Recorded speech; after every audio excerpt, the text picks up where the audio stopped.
Welcome to Reality Tea Times 2, the podcast where we discuss all the trash reality TV we love to hate. I'm Tanika, and today we are going to be discussing Love is Blind, episode 10. So we're not going to discuss anything on the top of the episode, we're just going to jump right in. So, episode 10, The Text from an Ex. So Hannah and Nick are doing engagement photos. It's a lot more tasteful than the engagement photos we were subjected to with Chelsea and what was his name again? Kwame? Kwame. Um, yeah. So there looks to be some weird tension right now with Ramses and Marissa. The conversation from before is getting to her a little bit about the pregnancy prevention conversation. She's clearly over it. She says that she is not mad, but, you know, it's okay to be mad. But she says that she is sick. She's got vitamin deficiency and she has her PCOS. So she is sick of this shit. And she is over it. So she calls him out on his doubts as well, because apparently he might have mentioned he has some doubts, or she thinks that maybe he has some doubts, or at least in this conversation, I think he brought that up as well. And he says that it's not really doubts per se, but he says that he has, that he may have some issues, I guess, with her not being affectionate with him, or the lack of touching as well. She says sometimes she just does not want to be pet, as she calls it. Or I guess with him wanting to be affectionate or touching her. Sometimes she doesn't want it, but sometimes you don't want to be touched. And just because I'm with you does not mean that you just have a seasons past to touching me, you know? So she says that her not being at 100 isn't always going to happen, because we kind of see she's always, at least before, she's always happy. She's always happy go lucky. She's always um she's always a lot a little bit with her personality. But I think this is kind of it for me in this episode, where I'm like, oh, so she does have her ups and her downs. She's not always this happy-go-lucky person. She has these moments of actually being just irritated or upset, or what she is what we all are. I think a lot of us are, like, you have these ups and downs with your emotions. And I thought it was really refreshing to finally see that with her. Um, so so they're going to be ups and downs. Um, and she's like, that's when men cheat, when there's ups and there's downs in the personality, because I think you're just not being like you. So then that's when the cheating can happen. Um, and she's like, do I really have to like worry about that? And um, you don't have to worry about you not wanting to go all the way in as well. I mean, he says she doesn't have to worry, but who knows? We know. I know. But anyways, Alex is meeting Tim's parents, and mom is like, his name was not supposed to be Tim because he is named after his father. And she kind of gives his father like this look of, you made me do this. But due to the fact that we have a Tim Sr., he is called Drake. So that's what they refer to him as, and she's well aware. They seem quite lovely. And Tim talks to his parents alone, and his dad is a really quiet person. You can kind of tell that um, there's a lot of similarities actually with his parents and his relationship with Alex. Um, Alex is a little bit more of the outspoken one, just kind of like his mom is, and his dad is a little more of the, I'll let her talk for me because I'm thinking I'm anywhere, so why do I gotta repeat? She can just say it for me. And I think Tim is a kind of like that as well. So it's interesting to kind of see that. And it is kind of brought up that, you know, not only that, but even just how mom and son kind of deal with disagreements that even they're very similar. Whereas maybe more Alex, well, I don't know. I don't know.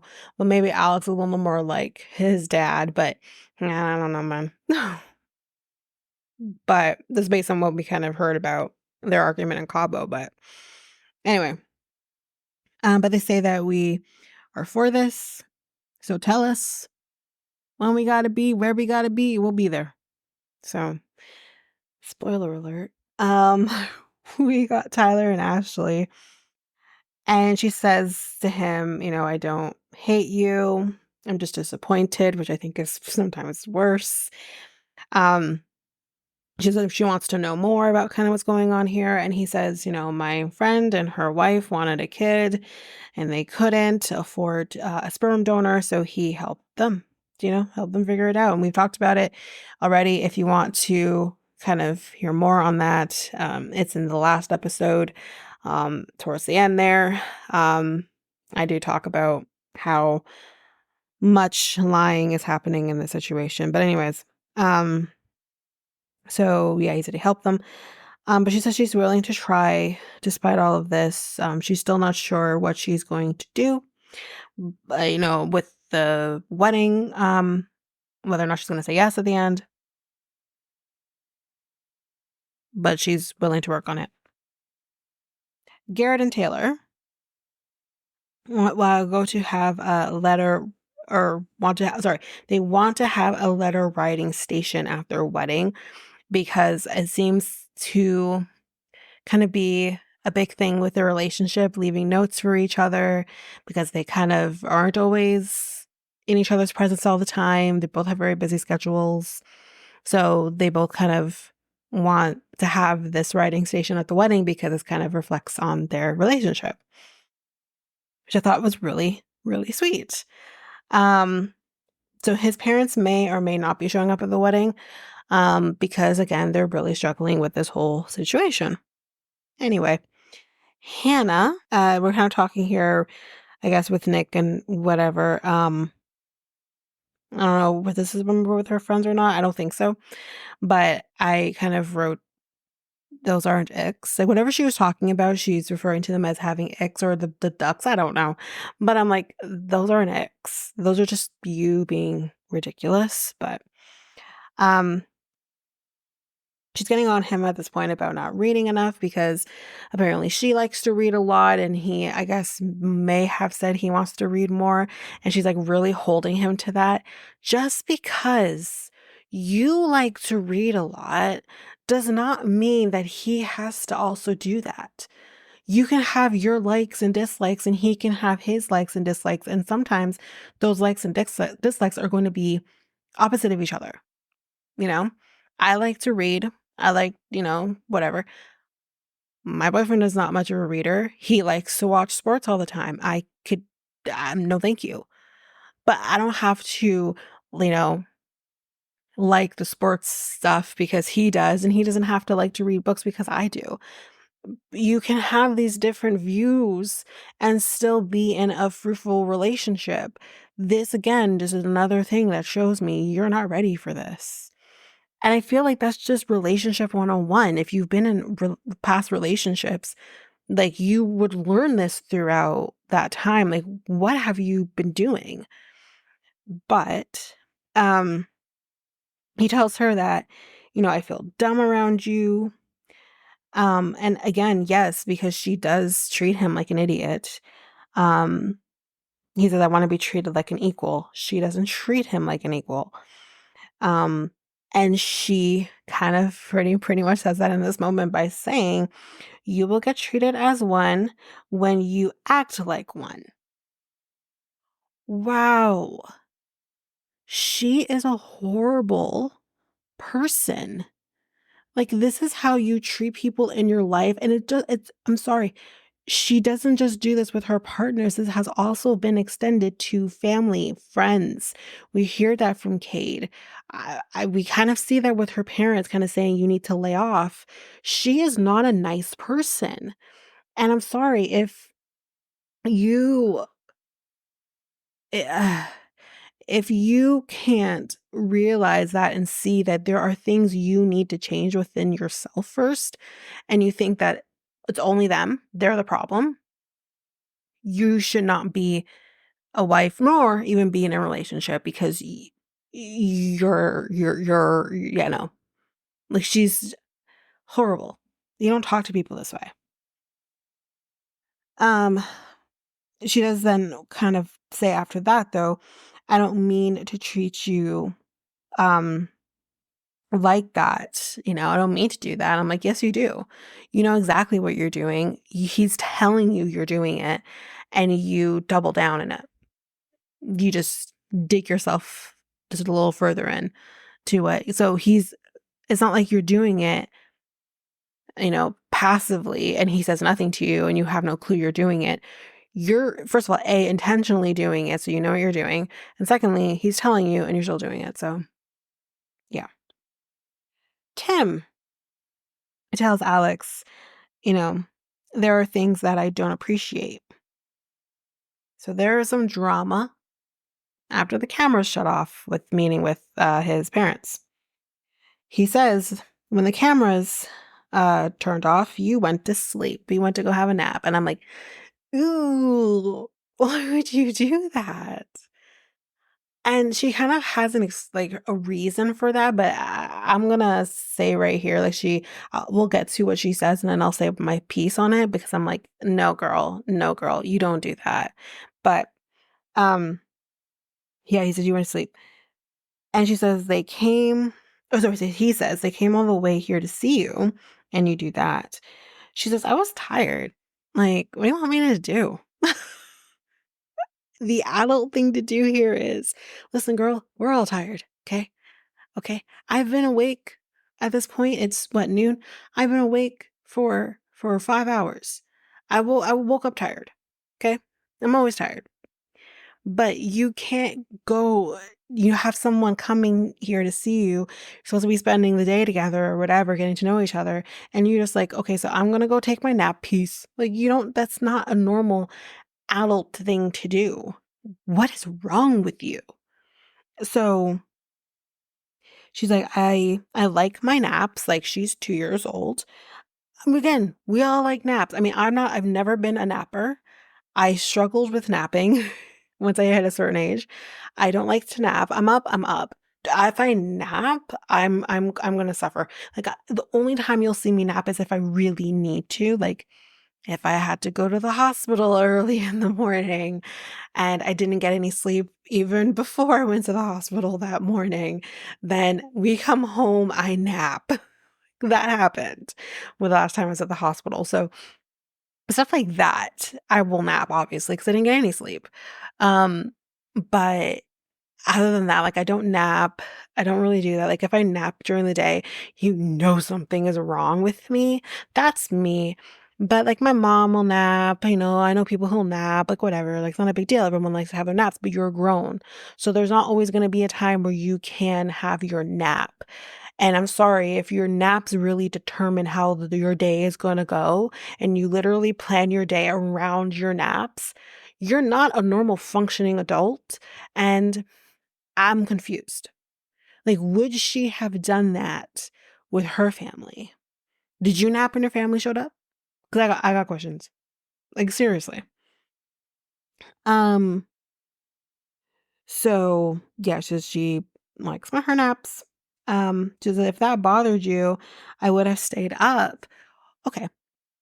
Now, on the one hand, I hear what you're saying. If he had an issue with this, then he should have gone and said something to her. However, he should not have to do that. He should be able to expect that you're going to operate accordingly with his parents here, that he doesn't have to go over there and baby you and say, hey, you know what? Maybe you can skip your nap today. He shouldn't have to do that. You're grown. He should not have to say, maybe don't go have a nap with my parents here. That's so rude and inconsiderate. Um, So I did kind of say here though, even though that I'm kind of on her with this, it doesn't mean that I'm on his side either.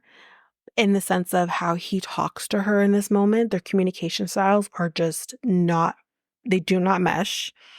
Um, and she says that I'm not going to know unless you tell me.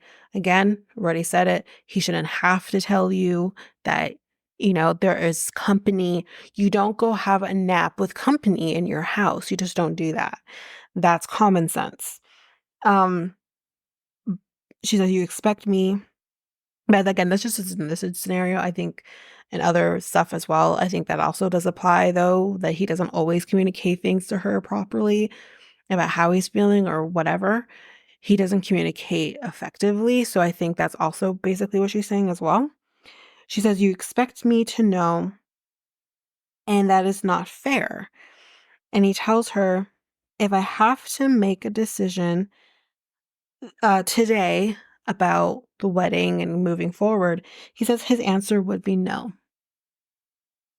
Y'all, he's out. And she says, well, if your mind is made up, then um I got shit to say.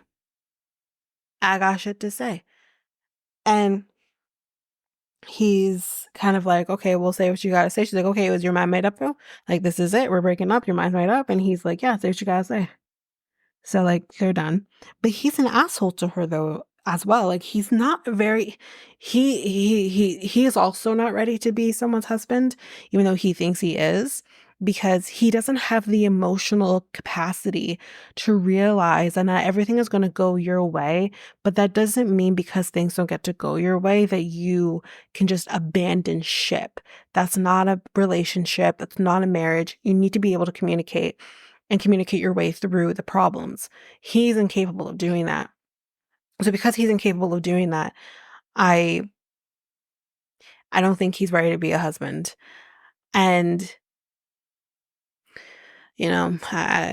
yeah. But anyway, he's like not willing to really listen to her. He just ends the conversation basically by saying, "Listen, I never want to see you again." Like, do I understand his frustration in this? Yes, I do understand his frustration, but how we get from that to I never want to see you again, like she killed your cat or something, is is such a stretch. It's such a stretch. Like, this is something you talk about and say, I'm embarrassed by what you did. I don't like that you did it. In future, can you not do that? And let's try this again. But for for him to basically be like, I'm not gonna do this with you anymore. We're done. Like, forget it. Then this be over something so honestly not that big of a deal in my mind to warrant a breakup. That is, it just, and for his reaction to be like, I never want to see you again. Like, how dare you fall asleep? Like, I never want to see you again. Um, yeah, it just kind of, he was looking for his way out of this and he got it. So that's a wrap on Tim and Alex. Let's see what I said again about them because I can't remember. Yeah, I got that wrong too, guys. I said yes to them. Why did I do that to myself? I think I did say yes, but just based on how the reveal kind of went, that I wouldn't be surprised it would be a no, but I still wrote a yes, so I'm dumb, so it's fine. That didn't happen. Anyway, let's move on to the next. We got a group party, and Garrett and Taylor aren't arguing because this is the reason for the title of this episode. He got a text from an ex that he basically left on read, but he also liked the message. So I'm assuming this was probably like on Facebook or Instagram or something like that. So that's basically that. But we're gonna get a little more information about that as time goes. Tim and Alex are both here, and I found that very interesting. But I guess the whole "I never want to see you again" didn't apply for the group party, but that's fine. Um, the ladies talk about the drama. Monica does show up, but we do not see Steven. Steven does not show his face. and I think that's probably for the best. Her and Steven did talk, though. They talked for 2 hours about everything, but she says, "Don't you worry, it's never gonna happen." So, there's at least there's that, I guess. Um, turns out so sorry, I skipped a line here. Then here comes Bodhi, um, who looks really good, by the way, but anyway. We also have Katie, who Nick also connected within the pods, so that's gonna be interesting. He did say to Hannah prior to being here that the only person he's really looking forward to talking to was Katie. And obviously that's not something you say to Hannah because Hannah is literally, if we remember how the duck situation went, she literally spun that to her advantage. So yeah. Um, turns out Mr. Garrett did actually respond to his ex. So he's talking to some of the guys, and Taylor is there about this whole situation. And he just kind of blurts out that he responded. And Taylor's like, "I'm sorry, what? Excuse me? You literally an hour ago said that you didn't respond and you left her on red and you disliked the message. So which is it?" Um, and they're like, "Okay, so what did you respond with?" And he responded basically with saying that he told his ex that he was engaged. Um, and I don't think we should continue talking. Hope you have a great life. See you later. And Taylor is like, "What the fuck? Like, you literally told me you didn't respond." So we're gonna kind of they do argue. I can't remember if it's in this episode or the last or the next one, but they do definitely have a little bit of an argument about that. But we see Bodhi and Marissa talking, and she thought he would be small, and I'm like, "Wait, what? Why?" But Ramses is also here too while they're having this conversation, so it's fine. And she says, "Listen, I have no doubts. I made the right decision." She feels very friend energy with Bowden, so it all worked out for her. She believes so. Hannah is talking to Nick, and I think Hannah says that Nick doesn't do it for her sexually. Because y'all, how dare he not eat pussy? Like, what? Like, listen, here's what I'm gonna say.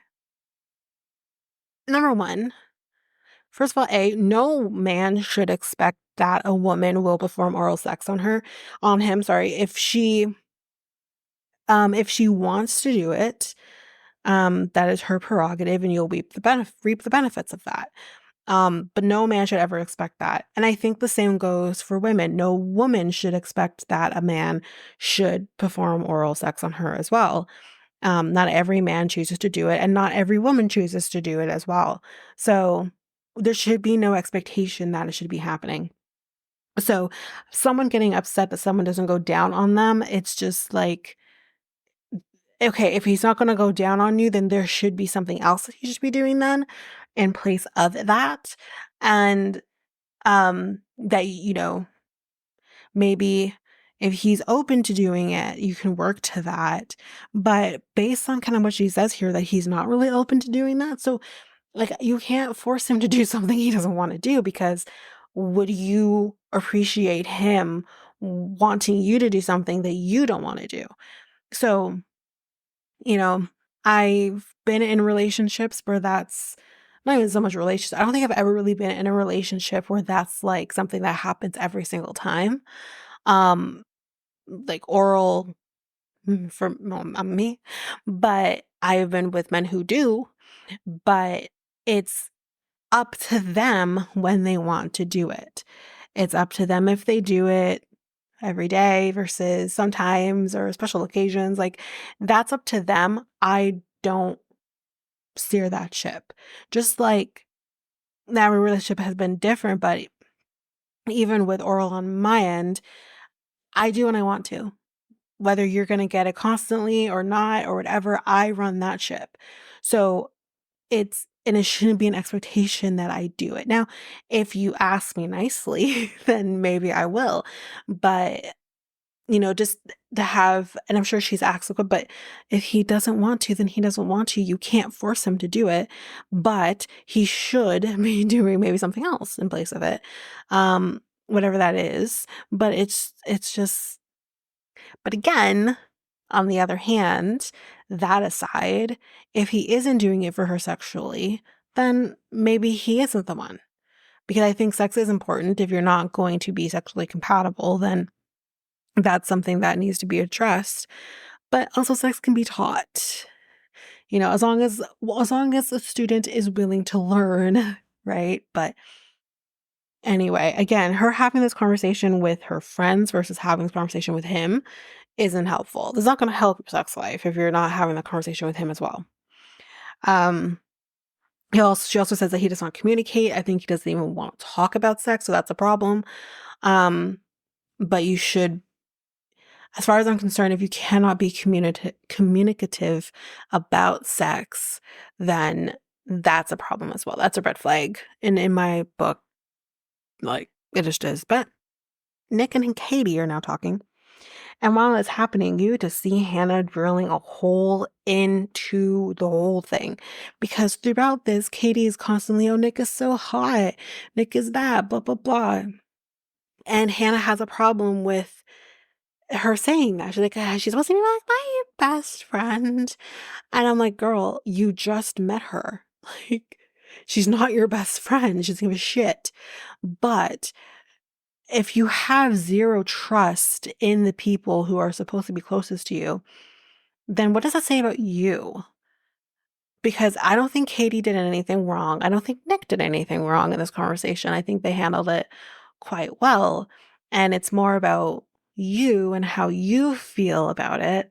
But did he not have a right to have a conversation with the other person he connected with in the pods? Like, sorry, Leo's not here. I'm really sorry Leo's not here. But if Leo was here, then you would have most likely had a conversation with him. And what? Nick is supposed to be okay with that? It's not a comfortable situation, but he's going to trust you and he's going to respect that. You need to have this time. I'm sorry, but her constantly saying that she has more emotional maturity than Nick does, it's a disservice that we didn't have Leo on this episode. Because I would have really loved to see how that would have played out if the tables were turned. And we didn't get that. And I think that is such a disservice to this episode. We should have had that. But it is what it is. But she's like, why is Katie like all over my man? No, she's not. Because she's laughing with him? They're laughing. She's not touching him. He's not touching her. Like, she warps things in her brain, and it's insane to watch. But apparently she's telling everyone that he is so hot, like I said. And I think Nick is like, asking Katie, like, why did you reject me? Because she kind of ghosted him a little bit. Katie's a little older, than he is, and both Hannah as well. And, she said, you're kind of the same guy that I would have dated, out of this whole situation. But that's kind of what was kind of the thing. But she's, maybe I did make a mistake. I don't know, but it is what it is, right? And she says, or he tells her, you will find your person. He feels he found his. So, like, that's a part of the conversation that she's not seeing, and she's just assuming the worst. And it's just like, he is going to be around the opposite sex. Like, how are you going to handle that? Anyway, then we see Taylor is telling off Garrett about not being honest with her about the texts from his ex, which again I agree with. He apologizes to her. She says, you're supposed to be meeting my family. I think they're leaving tomorrow. And she's like, I told you, like, you wouldn't meet them if I wasn't 100%. And now I don't feel 100%, like, right before you're supposed to be doing this. So she's like, should we be doing this at all? And she's really struggling with this. And Garrett, you want to gone fucked up. Why would you do this? Why did we were all rooting for you? Anyway, that's basically it for episode, which episode was this again? 10? 10. That was it for episode 10. We're going to take a quick break here. And actually, I think this is going to be it for this episode. I was going to do episode 11 in this episode, but I think episode 11 is going to be really, really long. So we're going to stop this one here. So yes, the next episode is going to be episode 11, and that is it for this episode. So if you like what you heard, please rate, review the podcast on either Apple Podcasts or Spotify. Also, don't forget that you can also share us with everyone in your life if you really love this. And I do want to read those reviews. I'm definitely getting 5-star ratings, but I want to read those reviews. So send me those reviews and I will read those 4 and 5-star reviews on the podcast. Also, we're on every one of your favorite podcast apps, every one of them, including you can find us on YouTube at Reality Tea Times 2. If you want to connect with us, you can do so by going to either Facebook or Instagram at Reality Tea Times 2. You can also find us on Twitter, TikTok, Reddit at Reality Tea Times 2 Pod. We also have our email, which is at realityteatimes2 at hotmail.com.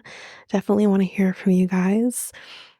And we also have our new website where you can listen to all of these episodes. You can review the podcast on there as well.